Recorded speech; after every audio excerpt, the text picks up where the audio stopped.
Hey YouTube. Sexual abuse in the Jehovah's Witness organization. This is a topic that no one wants to admit that's as bad as it really is. Sexual violation is not a joke. It's not funny. It's not something that should be ignored. Why don't we see what the Bible has to say about sexual violation? I'm going to be in Deuteronomy, chapter 34. I'm not going to designate each scripture. I'm just going to read the accounts that pertain to what we're talking about here today. Now Dinah, the daughter of Leah, whom she had borne to Jacob, used to go out and see the daughters of the land. And Shechem, the son of Hamor the Hivite, a chieftain of the land, got to see her, and then took her, and lay down with her and violated her. And Jacob heard that Shechem had defiled Dinah, his daughter. And his sons happened to be with his herd in the field, and Jacob kept silent until they should come in.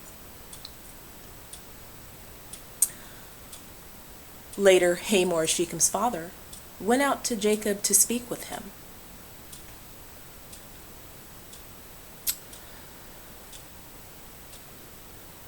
Jacob's sons began to answer Shechem and Hamor because Shechem was wanting to take Dinah's hand in marriage.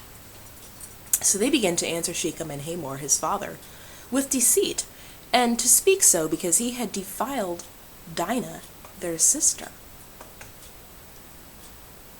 And they went on to say to him, "We cannot possibly do such a thing, to give our sister to a man who has a foreskin, because that is a reproach to us."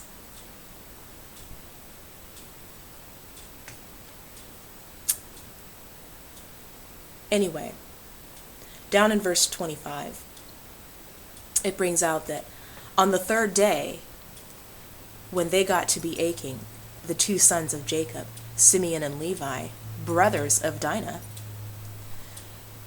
proceeded to take each one his sword and to go out unexpectedly, unsuspectedly, undisturbed, another word, to the city and kill every male. And Hamor and Shechem, his son, they killed with the edge of the sword. Then they took Dinah from Shechem's house and went on out. Apparently, according to the Bible, Jacob was pretty upset about this. He was worried about being ostracized because he was outnumbered by other people in the land. So he says to he says to Simeon and Levi, "You have brought ostracism upon me and making me a stench to the inhabitants of the land with the Canaanites and the Perizzites, where I am few in number, and they will certainly gather against me and assault me, and I must be annihilated, I and my house." He's worried about the other people in the land taking away from him because he doesn't have a lot of people like the Canaanites and the Perizzites. But Simeon and Levi in turn say, "Ought anyone to treat our sister like a prostitute?"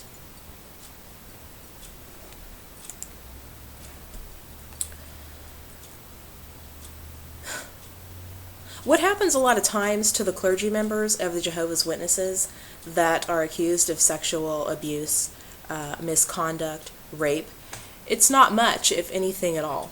The procedure for handling these accusations is totally ridiculous, especially compared to what Simeon and Levi did to Shechem for violating their sister.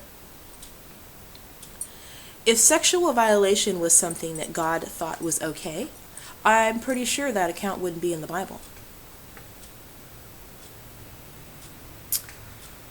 Do you think that if the men that are committing these disgusting acts of selfish lust knew that they were going to be killed, that they would keep acting in this nasty way?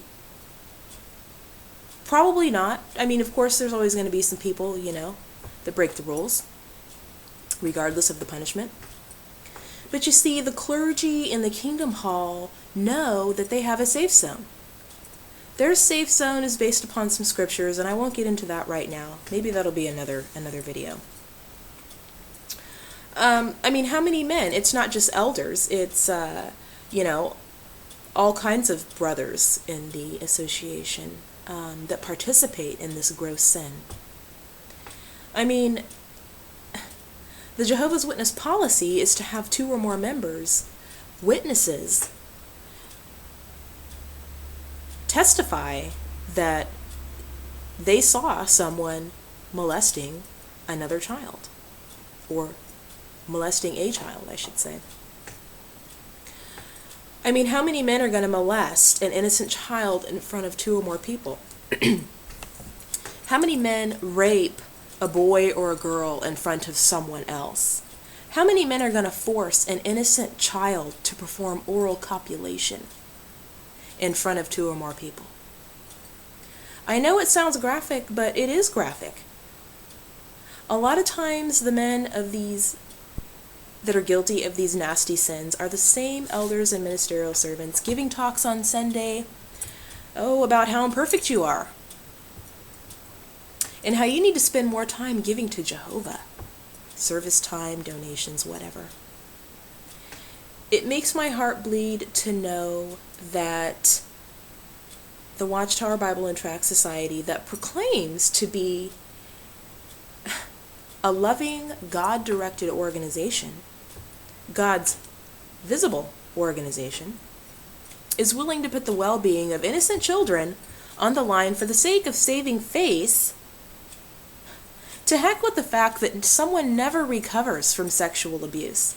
When you're sexually violated, a shower, brushing your teeth, changing your appearance, that doesn't get rid of the internal scars that you carry for the rest of your life. You know, you can be productive in society and have a good job and all of that stuff, but in some way, abuse affects your life forever. But that's not the main concern of the Watchtower. Their main concern is that the Kingdom Hall might look bad. The Kingdom Hall might look bad. You know, I even had a witness say to me once, well, that kind of stuff happens all the time. Jehovah will take care of it. And you know what? Jehovah will take care of it. But let's, in the meantime, save the names of the Jehovah's Witnesses at the expense of innocent children. It's okay for the Watchtower to point out flaws in other cult religions, but they go to extreme lengths to cover up the problem in their own organization. When you approach the elders about sexual abuse, the policy is the kicker. The policy is misused, it's abused to hide what's really going on there. In some cases, there is discipline administered by the committee per the Watchtower Bible and Tract Society's instructions. But there are several cases where little, if any, disciplinary action is dealt out.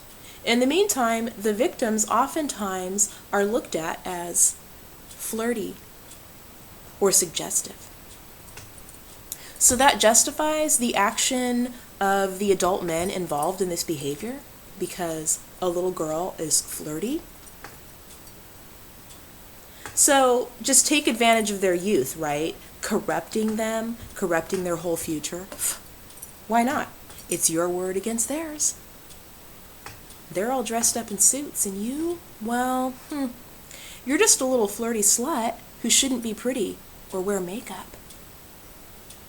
How dare you?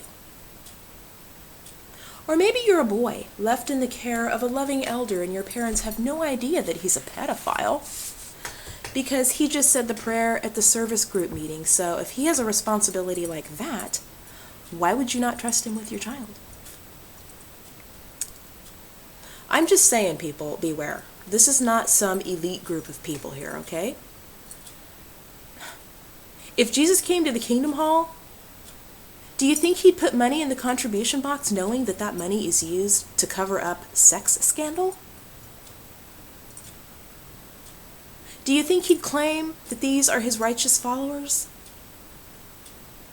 Why don't you think about that next time you're writing out that check or slipping the circuit overseer some money for giving a really great talk?